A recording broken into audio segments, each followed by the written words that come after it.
प्राचीन ज्ञान को हम यहीं से ले रहे हैं कि जैसे हमने प्रतिज्ञा जब की थी और जब ये पूरे सब्जेक्ट हमारे बीच आपके बीच तय हुए थे, तब यही हुआ था कि प्राचीन और अर्वाचीन को हम ऐसे ही लेंगे कि वैदिक ज्ञान, उनके दर्शन, उनके शास्त्र और उनके उपनिषद आदि एक तरफ रहेंगे और पिछले कुछ वर्षों का ज्ञान अर्वाचीन ज्ञान में उपस्थित होगा। इसी प्रकार से लिया गया था। जो आप कह रहे हैं कि नया और पुराना नहीं है, वो नित्य है, वो तो हम भी स्वीकार कर रहे हैं, लेकिन हम कह रहे हैं कि वो ज्ञान जो साहचर्यता का नियम निभाता है, हम उस ज्ञान की बात कर रहे हैं। हमने सिर्फ आपकी उस बात का खंडन किया है जिसमें आपने कहा था कि जो बच्चे होते हैं वो उनसे ज्यादा पुष्ट होते हैं और उनको सहारा देते हैं। जैसे कि आपने कहा वेदों का उदाहरण जो दिया, तो वेद तो नित्य है, तो नित्य होता है, वो प्राचीन होता नहीं है। फिर भी अगर आप हम थोड़ा मान भी लें कुछ देर के लिए कि वेद का आप नित्य प्राचीन मान रहे हैं, तो वेद श्रुत परंपरा से आया और श्रुत परंपरा शब्द के आधार पर थी। शब्द निकलते ही खत्म हो जाता है, दूसरा शब्द स्टार्ट होता है, ऐसा माना जाता है। तो शब्द नित्य नवीन होता जाता है और नवीन के आधार पर नवीन ज्ञान श्रेष्ठ है। जो अमित जी ने कहा कि शब्द नित्य नहीं होता, उत्पन्न होता है, नष्ट हो जाता है, ये ज्ञान आपको कहां से मिला? इसका मूल बताएं, प्रामाणिकता इसकी सिद्ध करें। आपने बोला वो खत्म हुआ ना, नहीं, अभी आपने जो यूज किया थे शब्द वो खत्म हो गए। इसकी प्रामाणिकता क्या है? सुन लिए कि आपने मैंने बोला, वो आप तक गया, आपने सुना, वो है, सबों ने सुना, वो तो नित्य है, आपको अभी तक याद है। ये बहस का विषय नहीं है, आप विषय से भटक रहे हैं। आपने वेदों की श्रेष्ठता को माना है ना कि नित्य है, वो नया पुराना नहीं है, तो अगर आप वेदों की श्रेष्ठता मान रहे हैं तो हमें कोई आपत्ति नहीं, वो हमारा ही पक्ष स्वीकृत है आपसे। आज का अभ्युपगम से माना था उसको, नहीं, अभ्युपगम से माना था, अभ्युपगम से इसको माना था। देखिए, आपने जो वेदों को मानने पर हमें जो बधाई दी, उसमें हम भी आपको बधाई देते हैं कि सब ज्ञानों का आधार तो वेद ही है, परंतु वेद प्राचीन नहीं है। हम ये कहना चाह रहे हैं वेद तो नित्य है, सदा था, सदा रहेगा, सृष्टि के बाद भी रहेगा। एक मिनट, इस बिंदु पे और बात नहीं करेंगे। वेद तो प्राचीन के अंतर्गत हम प्रारंभ से लेके चले हैं, उसको प्राचीन मानते हुए ही ये सारी चर्चा चलेगी, क्योंकि वेद को यदि मानेंगे नहीं तो प्राचीन का आधार ही नहीं होगा कहीं से। इसलिए इनको वेद का आधार इनको रखना ही होगा और वेद की जो सार्वभौमिकता और जो भी है वैज्ञानिकता, प्रामाणिकता, और आपका जो अर्वाचीन पक्ष है उसमें कंप्यूटर से लेकर के, साइंस से लेकर, टेक्नोलॉजी से लेकर के वर्तमान में जो आविष्कार हुए हैं वो अर्वाचीन के अंदर हैं। तो आप उस अर्वाचीन की श्रेष्ठता के कुछ ऐसे उदाहरण दीजिए कि जो है जिनके बिना इनका कार्य ना चलता हो। अभी मौका नहीं मिला, नहीं, वो आगे करें। इनके पंचावयों में आपको कोई और दोष दिखाना हो, खंडन करना हो, तो उसको प्रस्तुत कर सकते हैं। तो उनका तो हेतु ही नहीं सिद्ध हुआ प्रामाणिकता, और उदाहरण कंप्यूटर भी नहीं सिद्ध हो पाया, और उपनय, प्रतिज्ञा, निगमन तो सिद्ध करने और खंडन करने योग्य है होते ही नहीं, तो हेतु और उदाहरण ही इनके असिद्ध हैं। तो अब ठीक है, अब आपका पक्ष हुआ।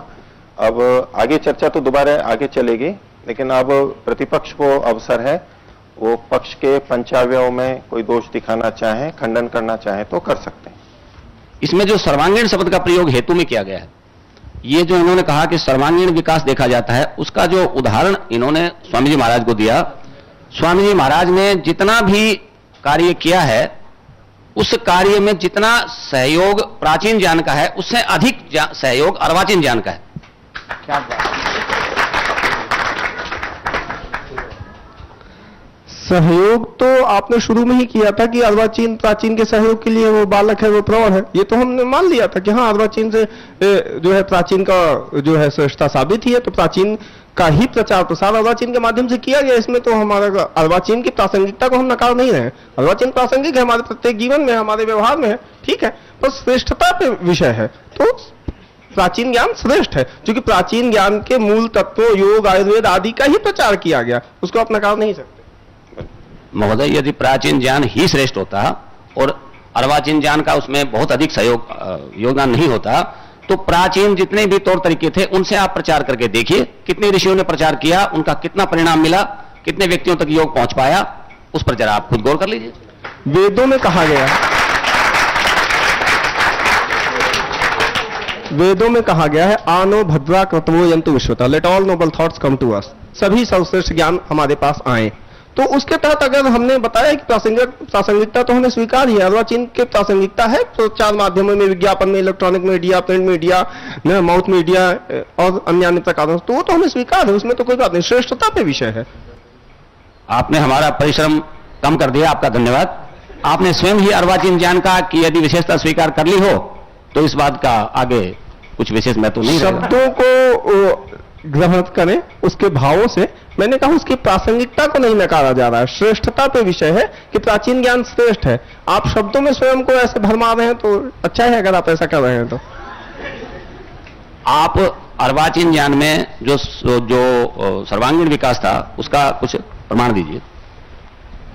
प्राचीन ज्ञान के प्रमाण में हमने उदाहरण में परम पूज्य स्वामी जी को दिया है। आप एक उदाहरण तो खंडित कीजिए, आगे तो उपलक्षण से अन्य उदाहरण भरे पड़े हैं।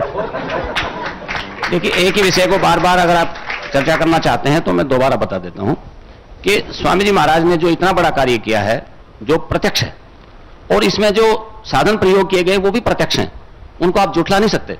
ये जो आप प्राचीन ज्ञान की बात कर रहे हैं वो तो स्वामी जी से पहले भी था, पहले भी कितने लोगों ने प्रयास किया, वो इतने सफल क्यों नहीं हो पाए और स्वामी जी इतने सफल क्यों रहे, इसके पीछे अर्वाचीन जो ज्ञान है, जो विज्ञान है, उसी का सहयोग है, उसी का योगदान है।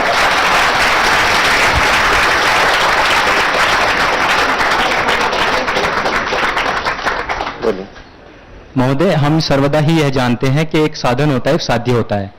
कभी भी कोई भी साधन साध्य से बड़ा नहीं हो सकता है।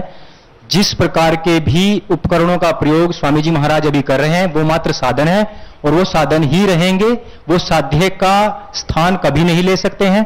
साध्य हमारा प्राचीन ज्ञान की श्रेष्ठता को प्रतिपादित करना ही है और वो सदैव ही रहेगा और उसको ही वो कर रहे हैं। इनकी बात पर सब ताली बजाते, इनकी पर बजवानी पड़ती है। देखो ये कोई बात नहीं स्वामी जी।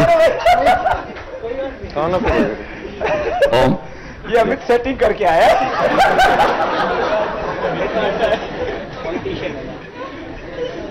स्वामी जी महाराज जो अर्वाचीन ज्ञान के पोषक हैं वो अपनी सेटिंग कर ही लेते हैं। महोदय, आपने जो कहा कि साधन साध्य से बड़ा नहीं होता, तो इसमें साधन साध्य का जहां भाव देख रहे हैं वो आपकी बुद्धि की अल्पता को दिखाता है।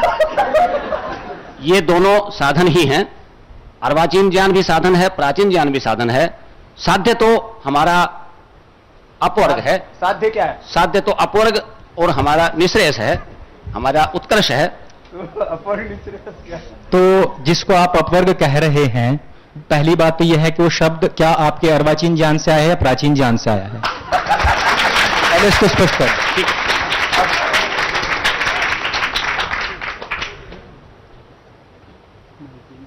मुकाबला तो जोरदार चल रहा है। महोदय, आप जो पूछना चाह रहे हैं वो आप केवल शब्दों के जाल में हमें भटकाना चाह रहे हैं, परंतु हम भी भटकेंगे नहीं। आपने जो कहा कि ये अपवर्ग, आपका याद है राम जी कि जो अपवर्ग शब्द कहां से आया, तो शब्द कोई एकदम से उत्पन्न नहीं होते। शब्द तो सृष्टि के साथ से ही, जब से मानव का जन्म हुआ तभी से चले आ रहे हैं। उन शब्दों का प्रयोग करना कहीं वर्जित नहीं है। इससे यह सिद्ध नहीं हो जाता कि शब्द अगर किसी ने बनाए थे तो शब्द बनाने वाला ही श्रेष्ठ है, उन शब्दों पर जो अन्य प्रयोग करता है, जो उस पर जो नई नई बातें खोजता है, वो उससे कम हो जाता है, ऐसा नहीं है। महोदय, मैं शब्द मात्र को नहीं ले रहा हूं। आपने जो अपवर्ग बताया है, उस अपवर्ग का जिक्र कहां आया है वो बता दीजिए।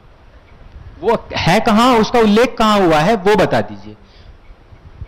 उल्लेख कहां हुआ ये आप मेरे से बेहतर जानते हैं। तो हम तो जानते हैं कि प्राचीन ज्ञान से आया और प्राचीन ज्ञान श्रेष्ठ है। साथ साथ आपने मान लिया खुद ही। साथ साथ आप यह भी जानते हैं क्योंकि जब आपने कह दिया है कि वही साध्य है और अंतिम लक्ष्य वही है और जो भी हम देख रहे हैं वो सब साधन है और साध्य ही को प्राप्त करना है, साध्य ही का जो वर्णन आया है वो प्राचीन ज्ञान में आया है, तो आप तो स्वयं ही नतमस्तक हो रहे हैं प्राचीन ज्ञान के सामने। देखिए, ना तो हम प्राचीन ज्ञान को नकार रहे हैं और ना ही आप अर्वाचीन ज्ञान को नकार रहे हैं। हम केवल श्रेष्ठता की बात कर रहे हैं कि श्रेष्ठ जो है वो प्राचीन ज्ञान से अर्वाचीन ज्ञान अधिक श्रेष्ठ है। सुनिए, जो आप बोल रहे हैं ये शब्द भी आपने अर्वाचीन ज्ञान से ही सीखे हैं। क्या क्या क्या गहरे जो आपने सीखे हैं, जिनसे आप शास्त्र पढ़े हैं।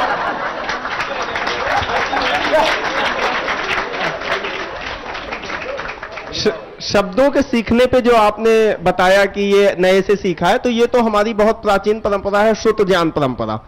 उसके माध्यम से ही हमने ये सीखा है ना? हमने अपने अध्यापकों से, श्रुतियों के माध्यम से, और जो श्लोक आती हैं परम पूज्य महाराज जी के डेली के वक्तव्यों से, प्रवचनों से, सुबह के सत्संग से, वो सब अष्टाध्यायी के प्रत्याहार सूत्रों से और पाणिनि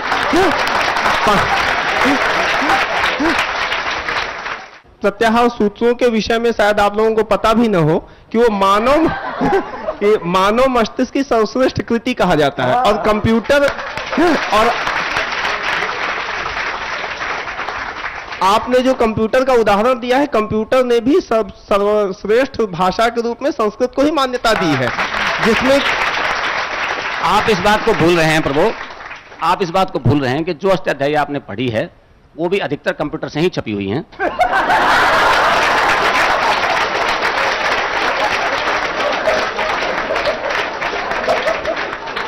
अभी रुको, आप जो छापने की बात आप कह रहे हैं ना, वो छापने वाले प्राचीन ज्ञान से समृद्ध थे, तभी उन्होंने ऐसी मशीनों का आविष्कार किया जिससे वो छप रहा है। और वो सब तो, और छापा क्या है, वो तो पहले से ही प्रमाणित था, उसको नए कागज पे उतार दिया, ये छापा है, वो तो सबके दिमाग में पहले से ही प्रतिष्ठित है। देखिए, जो ज्ञान होता है उसका मूल उद्देश्य होता है तत्व ज्ञान को जानना, और उसको जो जैसा जाना है उसका प्रयोग व्यवहार में करना। आप जिसको प्राचीन ज्ञान कह रहे हैं, आप उसको व्यवहार में कितना अपनाते हैं? प्राचीन ज्ञान के व्यवहार को अपनाने की बात आपने कही है, तो प्राचीन ज्ञानों में हमारे कहा गया है कि सात्विक रहिए, हम सात्विक रहते हैं, ब्रह्म मुहूर्त में उठिए, ब्रह्म मुहूर्त में उठते हैं, योग कीजिए, योग करते हैं, आसन प्राणायाम कीजिए, वो करते हैं, सात्विक आहार लेते हैं, मैत्री भाव से रहते हैं, बड़ों का सम्मान करते हैं, गुरुओं की आज्ञा का पालन करते हैं, राष्ट्र की सेवा करते हैं। मैं कितने बताऊं आपको। और आपने जो तत्वज्ञान की बात की कि आप अर्वाचीन के माध्यम से तत्वज्ञान को प्राप्त कर रहे हैं, कैसे? जो अर्वाचीन ज्ञान को प्राप्त करने की जो परंपराएं हमने लोक में देखी हैं, सुबह देर से उठना, कोक खाना, बर्गर खाना, पिज्जा, मटन, ये वो, उससे आप तत्वज्ञान की प्राप्ति की बात कर रहे हैं। ये जो बात आपने कही है पिज्जा इत्यादि खाना, ये अर्वाचीन ज्ञान में नहीं आता। ये कुछ मूर्खों का कहना है, तो मूर्खों की बात को सब स्वीकार नहीं कर लेते, ठीक है ना। और रही व्यवहार की बात में, तो व्यवहारिक में जो आप यूज करते हैं, जैसे आज आप जो कपड़े पहने हैं, जिस चश्मे का आप उपयोग कर रहे हैं, जिस माइक का आप उपयोग कर रहे हैं, आप जिस घर में रह रहे हैं, जिस पंखे का यूज कर रहे हैं, इन लाइट का यूज कर रहे हैं। माइक ना होता तो भी हमारी वाणी भगवान ने प्रखर की है, आपको सुनाई पड़ता है। और कपड़ों की बात की है तो हमारे प्राचीन शास्त्रों में घटपट का बहुत उदाहरण है, पट बहुत पहले से है, ठीक है। और रही चश्मे की बात, तो अन्य ऐसे तब साधन थे जो कि अब प्रयोग में नहीं है, वो होते अभी भी प्रयोग में, अगर आपके ऐसे चीजें सस्ते ना होते, उसमें कोई बाधा नहीं। देखिए महोदय, विषय को खामखा लंबा खींचा जा रहा है। यदि आप प्राचीन ज्ञान का इतना दम भरते हैं, तो अभी तक तो आप जो पट का आप नाम ले रहे थे, पट में अभी तक अवयवी को नहीं खोज पाए हैं। अवयवों को ढूंढते ढूंढते अवयवी नहीं मिलता। इतना तो आप तरक्की नहीं कर रहे। हम तो चांद मंगल तक होके आए हैं।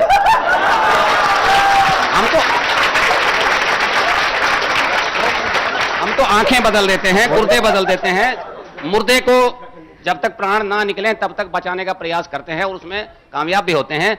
और स्वामी जी महाराज ने जिसका प्रचार किया है उसमें अर्वाचीन ज्ञान की विशेषता है, प्राचीन ज्ञान का थोड़ा अंश है। महोदय, आपने कहा है कि आप चांद और मंगल तक पहुंच आए हैं, तो आप कृपया ये बताइए अपने अर्वाचीन ज्ञान के माध्यम से कि जिस मंगल और चांद पर आप घूमकर आए हैं, उनके कितने कितने उपग्रह और क्या क्या उनके रंग हैं। यदि आप ऐसा ही कहते हैं, आप कहते हैं कि हम नहीं घूम के आए हैं, अर्वाचीन ज्ञान वाले घूम के आए हैं। मैं सिर्फ ये कहना चाहता हूं कि जिस प्रकार से आप ये आक्षेप कर रहे हैं सर्वथा गलत है, क्योंकि हमारे यहां लाखों करोड़ों वर्षों से जो दिनों के नाम हैं वह ग्रहों के ही नाम पर हैं, वो वहां घूम भी आए हैं। हमारे यहां पौराणिक सभ्यता में देखा जाता है प्रत्येक दिन का एक अलग ही रंग प्रयोग किया जाता है, जिसमें बृहस्पति के दिन पीला ही रंग प्रयोग होता है, शुक्रवार के दिन लाल ही रंग प्रयोग होता है, शनि के दिन काला रंग प्रयोग होता है। मैं ये नहीं कहता कि वो पौराणिक जितनी मान्यताएं हैं वो प्रासंगिक कितनी है कितनी नहीं, परंतु यह उनके अपने अपने रंगों के आधार पर है। जैसा बृहस्पति ग्रह का रंग है पीला, वैसा ही यहां पर उस पीले रंग का प्रयोग होता है। वो क्यों हुआ? वो वहां तक पहुंच आए, रंग देखकर आए हैं, उन्हीं के नाम रखकर आए हैं, उन्हीं के नाम पर दिनों के नाम रखे गए हैं। इतना हमारा पूरा सौर मंडलीय जो ज्ञान है वो इतना सटीक है कि आप करते हैं कि हमारा 365 सही 1/4 का एक वर्ष है, इतना ज्यादा उसमें कंफ्यूजन होता है। हमारे यहां आप देख लिए सूर्य का पंचांग, चंद्रमा का पंचांग, अभी आपने जो सौरमंडल की बात की है, 2 ही ग्रहों की बात की है, मैं आगे आपको बता दूं कि 4 बार आपकी खोज इसमें खंडित हो चुकी है। कभी कहते थे 10 ग्रह हैं, कभी कहते थे 9 ग्रह हैं, अब कहते हैं कि वो लघु ग्रह हो गए हैं, अब 8 ग्रह मानते हैं। वो पहले कहते थे शनि के 5 उपग्रह हैं, फिर कहा 6 हैं। लेकिन महर्षि आर्यभट्ट ने आज से भी ईस्वी से भी 1500 वर्ष पूर्व यह बता दिया था कि उनके 7 उपग्रह हैं और 8वां वो आज तक भी नहीं खोज पाए हैं, क्योंकि 8वां है ही नहीं। महोदय, जो आपने प्राचीन महापुरुषों की जो आपने पढ़ाई की है उससे हम बिल्कुल भी इनकार नहीं करते। उन्होंने जो श्रम किया है वो अच्छा किया है, परंतु अर्वाचीन ज्ञान ने कितना, उसने हजारों गुना जो श्रम किया है कि एक व्यक्ति के द्वारा बोली गई बात आज पूरे विश्व में एक साथ सुनी जा सकती है। एक व्यक्ति द्वारा दिखाया गया एक दृश्य सारे विश्व में एक साथ देखा जा सकता है। एक छोटे से कंप्यूटर की एक चिप में, एक छोटे से मोबाइल में आप सैकड़ों नहीं हजारों ग्रंथों का संकलन कर सकते हैं। एक अंधे को दिखाया जा सकता है, एक लंगड़े को दौड़ाया जा सकता है। यह सब अर्वाचीन ज्ञान का ही प्रताप है। जो बातें आपने कही वो एक तो अतिशयोक्ति में जाकर कही हैं, और जिस अंधों को दिखाने की और दौड़ाने की बात आप कर रहे हैं, तो आपको भी ज्ञात है कि उसी अर्वाचीन से पढ़े हुए एमबीबीएस डॉक्टर्स आज डॉक्टर कम और मानव अंग तस्कर ज्यादा जाने जाते हैं। तो ये कितनी श्रेष्ठता है। और रही अंधे को देखने की बात, तो महाभारत काल में संजय को भी दिव्य दृष्टि में पहले योग्यता के अनुसार मिलती थी, अब थोड़ा अर्वाचीन में उसके नए प्रयोगों अनुसंधान हो गए हैं, सबको सहज रूप में उपलब्ध हो जाता है साधन की दृष्टि से, जाति आयु भोग के कारण।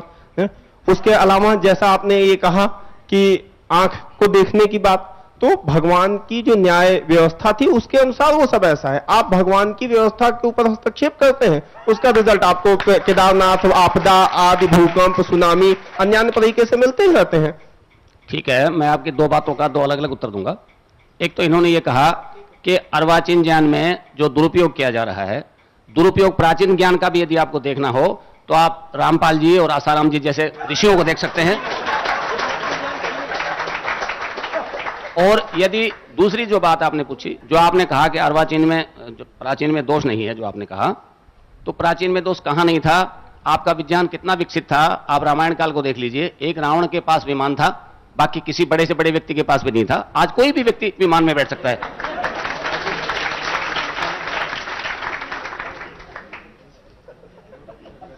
और वैसे भी आपने हमारे ज्ञान को स्वीकार कर ही लिया है। देखिए महोदय, जो आपका एक प्रश्न है, ये आपने कहा था कि कंप्यूटर की जो आप बात करते हैं, आपको यह भी पता होगा कि पहले जब कंप्यूटर नहीं था, किसी की चोरी करना बहुत मुश्किल होता था, बहुत पुरुषार्थ करते थे दस्यु लोग। लेकिन आज एक पासवर्ड यदि नहीं भी मिलता है तो फेक पासवर्ड के जरिए, जो प्लास्टिक मनी आई है उसके जरिए, कंप्यूटर के द्वारा जो हैक करते हैं इंटरनेट और पूरी वेबसाइट हैक करते हैं, सुरक्षा की जितनी वेबसाइट्स हैं सारी हैक करते हैं। सुरक्षा का उसमें बहुत बड़ा खतरा है। पैसा किसी का भी कहीं भी जाकर हैक कर लेते हैं। सुरक्षा संबंधी जितनी भी जो बहुत ही गोपनीय बातें हैं वो भी हैक कर सकते हैं। कंप्यूटर के द्वारा आप कहीं भी बैठे ड्रोन के जरिए हमला कर सकते हैं। कहीं पे भी आप किसी भी महापुरुष को कहीं से भी उड़वा सकते हैं, मरवा सकते हैं। जितना ज्यादा दुरुपयोग इस कंप्यूटर की वजह से हुआ है, उतना कभी भी प्राचीन ज्ञान में नहीं था। कंप्यूटर ने आते ही पहली बात बेरोजगारी बढ़ाई है, जिस कंप्यूटर को आप बार बार हेतु में रख रहे हैं। कंप्यूटर के आने से आप ये कहते हो ना कि बहुत काम आसान हो गया है। हजारों लाखों लोगों की नौकरी छीनी है उसने, उसी कंप्यूटर ने ही। देश की सुरक्षा को खतरे में डाला है। पैसा किसी का भी सुरक्षित नहीं है, कोई भी डाल देता है, लेकिन असुरक्षितता की भावना उसमें रहती है। तो कंप्यूटर जितना लाभप्रद नहीं है उससे ज्यादा वो हानिकारक ही है।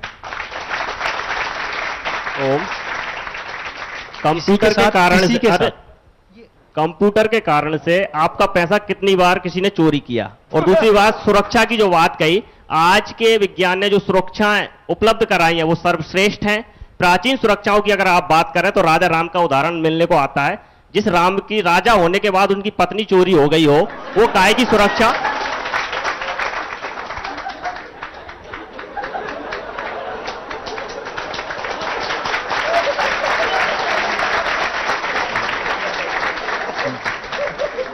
महोदय, पहली बात तो यह है कि उस समय रामचंद्र जी राजा नहीं थे। पहली बात यह है, रामचंद्र जी राजा नहीं थे, आपने कहा है, वो वनवासी थे, राजा नहीं थे। पहली बात तो यह है। दूसरी बात, आप जो कह रहे हैं कि देश की सुरक्षा खतरे में अब नहीं है, पहले है।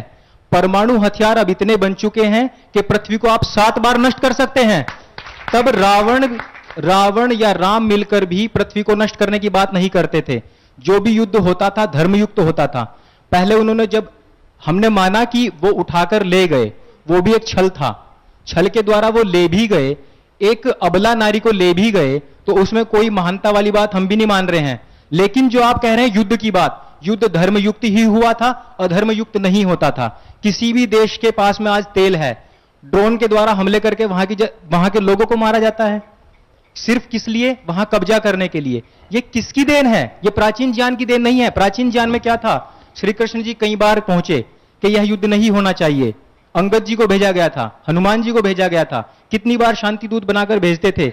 उसके बावजूद जब महाभारत का युद्ध हुआ तो रेडिएशन बाहर ना जाए, श्री कृष्ण जी ने उसकी भी व्यवस्था की थी, ताकि रेडिएशन के द्वारा हमारे जो आम जनता है उस तक खतरा ना पहुंचे।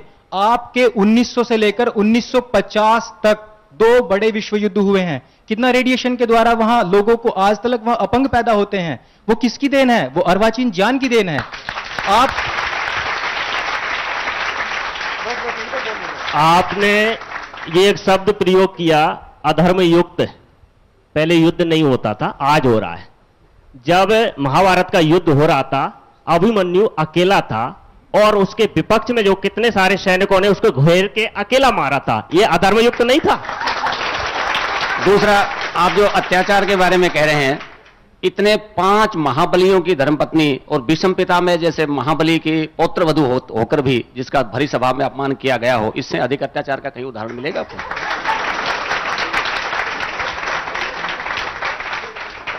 एक हमारा ये विषय नहीं है, हम विषय से भटक रहे हैं। हमारा विषय दुरुपयोग का नहीं है, हमारा विषय प्रयोग का है। हाँ, ठीक है, ये बात इन्होंने ठीक। अब जो आप लोगों ने पंचावयव के ऊपर अपने विचार रखे, थोड़ा और आप इस विषय पे केंद्रित हों कि आप इनके पंचावयव को खंडित करें। जो चर्चा हमारी आगे होनी थी वैसे, वो आपने अभी भी की है, अच्छा है, लेकिन थोड़ा मैं फिर एक बार पंचावयव पे केंद्रित करवाना चाहता हूं कि आप इनके पंचावयव को खंडित कीजिए। खंडित करने के लिए कुछ और कहना चाहते हो तो कह सकते इनके पंचायतों का खंडन कर सकते हो तो कीजिए। कीजिए। सर्वांगीण विकास का जो उदाहरण आपने दिया, जो आज वर्तमान में दिया है, आप प्राचीन का कोई एक उदाहरण बताइए हमें। प्राचीन में भगवान श्री कृष्ण, भगवान श्री राम, हमारे सप्तऋषि, जमदग्नि, वशिष्ठ, अत्रि, भृगु आदि। एक नाम नहीं पूछे, उदाहरण पूछा, उनका क्या काम था, किस तरह से उन्होंने दिया, नाम नहीं। भगवान श्री कृष्ण ने अपने समय में धर्म की रक्षा की, अन्य दुष्टों का नाश किया, नारियों की स्थिति के लिए प्रयत्न किए, धर्मयुक्त आचरण किया। पूरे देश में उन्होंने पूरे देश को, समाज को उन्होंने गीता का ज्ञान दिया। महोदय, इन्होंने जो बताया है वो इन्होंने ये बताया कि श्री कृष्ण जी ने क्या किया। इन्होंने ये नहीं बताया कि उस समय में सर्वांगीण विकास क्या हुआ। कृपया ये बताइए कि उस समय की परिस्थिति में क्या सर्वांगीण विकास था। प्राचीन ज्ञान को प्राप्त करने वाले का सर्वांगीण विकास होता है, क्योंकि प्राचीन ज्ञान सर्वांगीण विकास कराने वाला होता है। ज्ञान ऐसे आपको दिखेगा क्या कि उसका विकास होता रहेगा? वो किसी व्यक्ति में प्रतिष्ठित होगा, उस व्यक्ति के द्वारा ही विकास होगा। इनका तात्पर्य यह है कि किसी व्यक्ति का विकास हुआ था, सर्वांगीण विकास नहीं हुआ उस समय का। और ये महानता उस व्यक्ति की बता रहे हैं, ना कि प्राचीन ज्ञान की। आप एक बार पुनः हमारी उदाहरण व्याप्ति को, प्रतिज्ञा को पुनः ध्यान दें, शब्दशः सुने। इन्होंने जो उदाहरण दिया परम पूज्य स्वामी जी महाराज का, अभ्युदय करने का, सर्वांगीण विकास करने का, तो सर्वाधिक कंप्यूटर का प्रयोग तो हमारे स्वामी जी महाराज कर रहे हैं।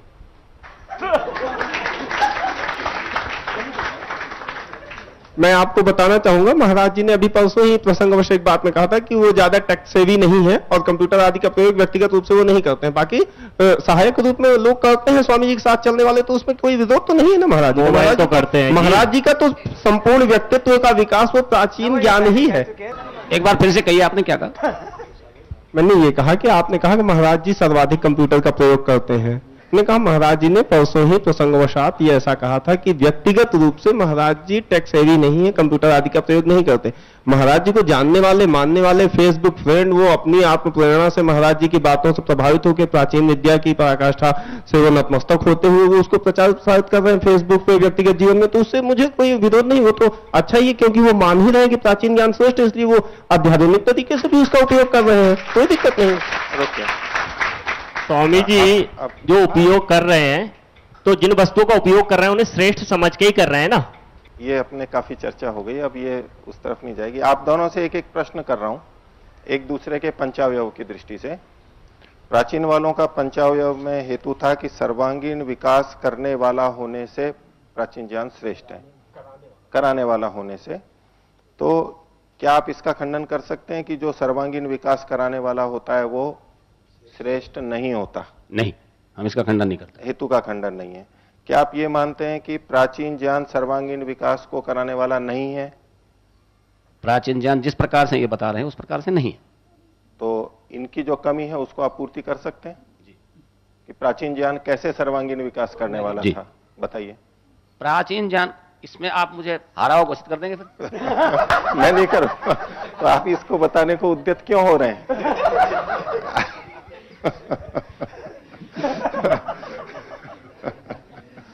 अच्छा, अब आप बताइए।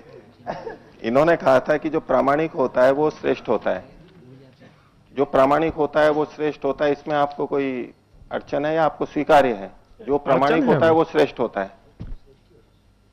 जो प्रामाणिकता की परिभाषा व्यभिचारित है, इसलिए, अन्यथा प्रामाणिकता से हमें विरोध नहीं है, पर इनका जो प्रामाणिकता है वही नहीं सिद्ध है, इनकी प्रामाणिकता ही गलत है। ठीक है, पहला उत्तर आपका सीधा ये आप दिया, आपने दूसरे ढंग से दिया कि जो प्रामाणिक होता है वो श्रेष्ठ होता है, ये आपको भी स्वीकार्य है, किंतु अर्वाचीन ज्ञान प्रामाणिक नहीं है, ये आपका कहना है। और जो प्राचीन ज्ञान है वो प्रामाणिक है आपके पक्ष के अंदर।